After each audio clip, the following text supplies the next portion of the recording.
नमस्कार दोस्तों, मैं कमलेश कासोटिया फ्रॉम सिमार मोड़। आज हम आपको रूबरू करवाते हैं डॉक्टर बच्चा डॉक्टर से और इनसे ये जानने की कोशिश करते हैं कि पंडित दीनदयाल जी की जो विचारधारा है, एकात्म जीवन दर्शन, उसके अनुसार मानव राजनीति क्या है। ये हमें बताएगी कि मानव राजनीति क्या है और विश्व में जो ये कई तरीके के युद्ध हो रहे हैं, आपस में देश लड़ रहे हैं, इसके बारे में इनका क्या ख्याल है। तो आइए मिलते हैं डॉक्टर बच्चा डॉक्टर से। यस, नमस्कार जी दोस्तों, परम पूज्य गुरुदेव को प्रणाम करते हुए, नमन करते हुए आप सब लोगों को मैं नमस्कार करता हूँ। दोस्तों, पंडित दीनदयाल उपाध्याय जी भारत के उन राजनीतिक महापुरुष के बारे में हम चर्चा कर रहे हैं। दोस्तों, राजनीति, हम इस विषय पर पहले आएंगे। राजनीति दो शब्दों से मिलके बनी है दोस्तों, राज और नीति। राज उसको मैनेज करने की बात है और नीति आपके फंडामेंटल्स क्या हैं, आपके कौन से नियम कायदे कानून बनाए हैं। दोस्तों, राजनीति की आवश्यकता क्यों पड़ी, सवाल ये है। सर्वप्रथम प्रारंभ काल में धरती पे जब पहला मानव आया दोस्तों, तो पहला मानव जब यहाँ आए तो सतयुगी समाज भारत ने विश्व को दिया था। सतयुग में ना तो दोस्तों कोई राजा था, ना कोई प्रजा थी, ना कोई दंड था, ना कोई दांडिक थी। वहाँ स्वतः संचालित समाज था, वेद ज्ञान आधारित समाज था दोस्तों। वेद कोई पुस्तक का नाम नहीं है, वेद ईश्वर रचित वो नियम कायदे कानून हैं जो समस्त ब्रह्मांड के सुसंचालन के लिए, अनंत कोटि कोटि के जीव मात्र के लिए जो नीति निर्धारण नियम जो बनाए गए हैं, शाश्वत नियम, सनातन नियम, उनको वेद ने धर्म अर्थ काम मोक्ष के रूप में मानव जीवन को एक सर्वोत्तम रास्ता मानव जीवन के लिए प्रस्तुत भारत ने किया था दोस्तों। बाद में ये हजारों लाखों साल तक ये सतयुग चलता रहा। बाद में जब सत रज और तम तीनों तत्वों की प्रकृति में जब परिवर्तन आया, तो रज और तम की जब अभिवृद्धि हुई तो मानवीय चिंतन में कुछ खामियां पाई जाने लगी। तो ब्रह्मा जी के अर्ध शरीर से पहला मानव मनु और ब्रह्मा जी के अर्ध शरीर से अर्ध नारी शरीर शतरूपा का जन्म हुआ दोस्तों। तो पहले राजा धरती पे मनु को बनाया गया। मनु पहले राजा थे धरती के, जिन्होंने पहला राजनीतिक दर्शन विश्व को दिया था दोस्तों। धर्म अर्थ काम मोक्ष, मोक्ष मरने को नहीं कहते हैं दोस्तों। और धर्म कोई धारण, कोई दिखाने की वस्तु नहीं है, शारीरिक रूप से उसको प्रदर्शित करने का भाव नहीं है धर्म। धर्म को हमने वेद से के अनुसार, जब धर्म अर्थ काम मोक्ष से सुसंचालित समाज था तो सतयुगी समाज था दोस्तों। बाद में त्रुटि मानवीय है सारी की सारी, हम लोग सारी दुनिया में धर्म को ही नहीं समझ पाए और धर्म में इतने सारे धर्म के आपने क्लेवर बना दिए और हजारों सालों से मानव धर्म के चक्कर में एक दूसरे के गले काटे जा रहे हैं दोस्तों। अर्थ का आपने अनर्थ कर दिया। वेद में अर्थ का अभिप्राय कुछ और था, आपने अर्थ का मतलब धन रुपया पैसा सोना चांदी बना के और मानव आपस में ही अमीर गरीब मालिक नौकर का खेल खेलने लग गए। इसको पूंजीवाद नाम दिया गया।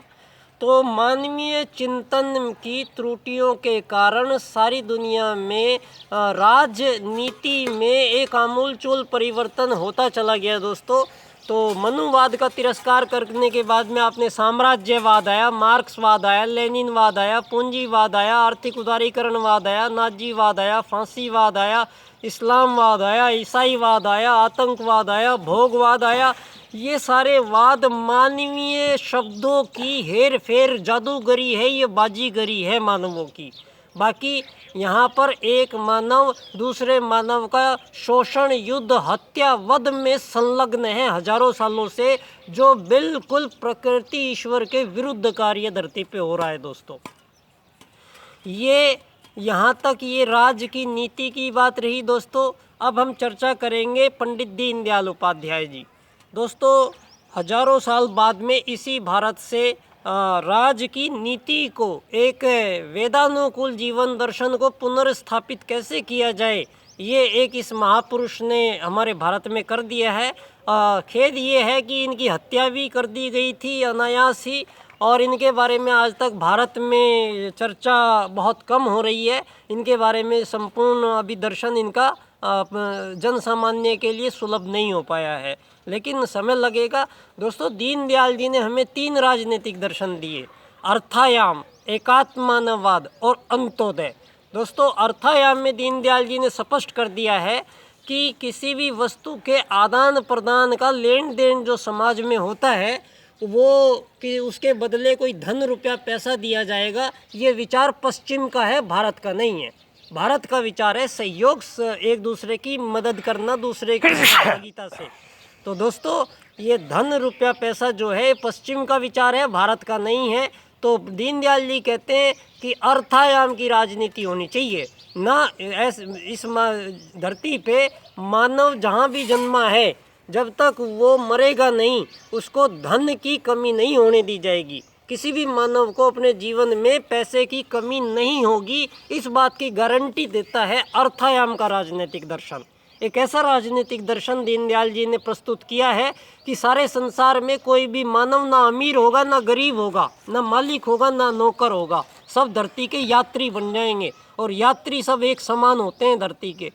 तो दोस्तों, अर्थायाम, एकात्मानवाद मतलब शरीर है, ये ठीक बात है, दिखाई दे रहे हैं ये शरीर, लेकिन ये शरीर कब चलते हैं? जब इसमें कोई प्रवेश करता है, एक आत्मा प्रवेश करता है। आत्मा परमात्मा का अंश है। अगर इसमें आत्मा नहीं आता तो ये लुंज पुंज मिट्टी का पुंज है। जब इसमें आत्मा प्रवेश करती है तो ये जिंदा होता है, और जब आत्मा इसमें निकल के जाती है तो यही शरीर आपका मिट्टी में मिल जाता है। तो आने वाला शरीर में और जाने वाला आपकी पहचान, आपका वजूद है एक आत्मा। दीनदयाल जी कहते हैं एक आत्मा मान के सारे संसार की राजनीति करनी पड़ेगी, तो सारे संसार में केवल एक आत्मा मानव नजर आएंगे आपको। ये विकसित, अति विकसित, अल्प विकसित, ये अमीर गरीब, मालिक नौकर, ये ब्राह्मण शूद्र जो आपने जातियां बताई, ये सब जो इतने विभाजन है मानवों के बीच में, जब तक ये विभाजन रहेंगे दुनिया में, तब तक युद्ध तो आपस में लड़ते ही रहोगे आप लोग। दोस्तों, अंत्योदय, अंत में कोई व्यक्ति रहेगा नहीं, सारी की सारे मानवों को एक ही लाइन में खड़ा किया जाएगा। दीनदयाल जी का अंत्योदय से ये मतलब है।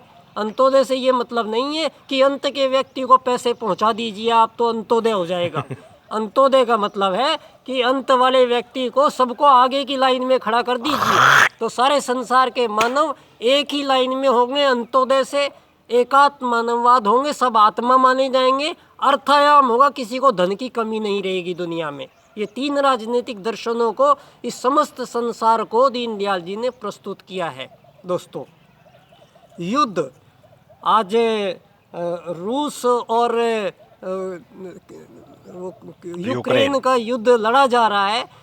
इससे पहले कोरोना से युद्ध लड़ा गया है सारी दुनिया में, इसका तो आपने नाम ही नहीं दिया युद्ध का, इसके बारे में तो कोई चर्चा ही नहीं की। और जब ये युद्ध शुरू हो गया, अब कोरोना कहाँ गया आपका? अब कोरोना कहाँ गया आपका? ये सब जुमलेबाजियाँ, ये पश्चिम के षड्यंत्र, ये नए नए मानवों को विभाग कार्य के और नए नए कामों में बुद्धि को लगाए रखना, सारी दुनिया को परेशान रखना, ये इन लोगों का काम है दोस्तों। तो ये सारे युद्धों को बंद करने का एक ही दर्शन है। सारे संसार की सारी सीमा रेखाएं समाप्त होंगी, अब ना रहेगा बांस, ना बजेगी बांसुरी। वासुदेव कुटुंबकम का सिद्धांत चलेगा सारी दुनिया में। सारी धरती की सारी सीमा रेखाएं खत्म करनी पड़ेगी। सारी दुनिया का एक ही सरकार होगी, विश्व सरकार, और सारी दुनिया के मानव इस धरती के केवल यात्री कहलाएंगे। यहाँ अमीर गरीब मालिक नौकर कोई नहीं होगा। तो दोस्तों, पंडित दीनदयाल उपाध्याय जी ने आत्मवत सर्वभूतेषु को एकात्मानववाद बोल दिया। आप लोग कह रहे हो वैश्वीकरण, तो हमने कह दिया ये समग्र व संपूर्ण वैश्वीकरणवाद होगा। तो आपका वासुदेव कुटुंबकम हमारा आने वाला है। 2022 से 2024 तक का ये समय विश्व राजनीति में एक आमूलचूल परिवर्तन करने के लिए ये सब घटनाएं आपके समक्ष उपस्थित है। आप ये तो महाकाल का अवतरण है, परम पूज्य गुरुदेव की युग निर्माण योजना, ये समग्र रूप से पूरे संसार पे लागू होनी है। ये महाकाल का एक अपना अवतरण है दोस्तों। तो पंडित दीनदयाल उपाध्याय जी के परम पूज्य गुरुदेव की एक बार मुलाकात हुई थी मथुरा में।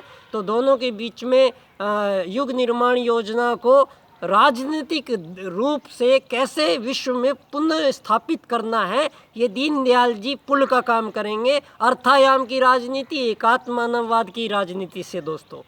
तो आप लोगों को एक नई विश्व की, ऐसे विश्व की परिकल्पना है जहाँ सारे युद्ध धरती से खत्म, सारी मानव जाति एक यात्री कहलाएगी, कोई अमीर गरीब मालिक नौकर नहीं होगा, एक देवत्व धरती पे का अवतरण होके रहेगा। ये परम पूज्य गुरुदेव ने बोला है, उल्टे को उलटकर सीधा कर दीजिए।